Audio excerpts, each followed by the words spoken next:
Japan के Osaka शहर के निकट किसी गांव में एक जैन मास्टर रहते थे। उनकी प्रसिद्धि पूरे देश में फैली हुई थी और दूर दूर से लोग उनसे मिलने और अपनी समस्याओं का समाधान कराने आते थे।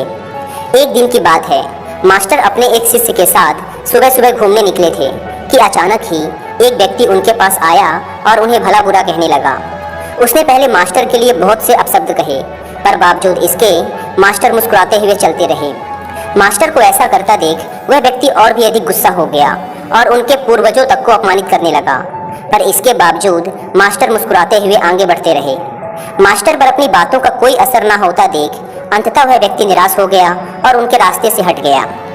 उस व्यक्ति के जाते ही शिष्य ने आश्चर्य से पूछा, मास्टर, आपने भला उस दुष्ट की बातों का जवाब क्यों नहीं दिया? और तो और आप मुस्कुराते रहे, क्या आपको उसकी बातों से कोई कष्ट नहीं पहुंचा?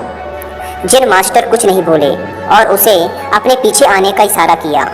कुछ देर चलने के बाद वे मास्टर के कक्ष तक पहुंच गए। मास्टर बोले, तुम यहीं रुको, मैं अंदर से अभी आया।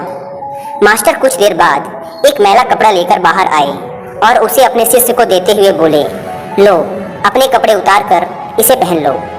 कपड़ों से अजीब सी बदबू आ रही थी और शिष्य ने उन्हें हाथ में लेते ही दूर फेंक दिया। मास्टर बोले, क्या हुआ, तुम इन मैले कपड़ों को नहीं ग्रहण कर सकते ना? ठीक इसी तरह मैं भी उस व्यक्ति द्वारा फेंके हुए अपशब्दों को नहीं ग्रहण कर सकता।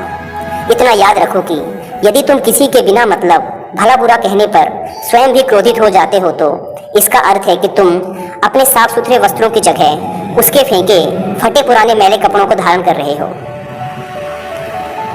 दोस्तों, इस जैन कहानी में गुरु ने शांत चित्त रहकर अपने आप पर और अपने विचारों पर काबू पाने की बात कही है।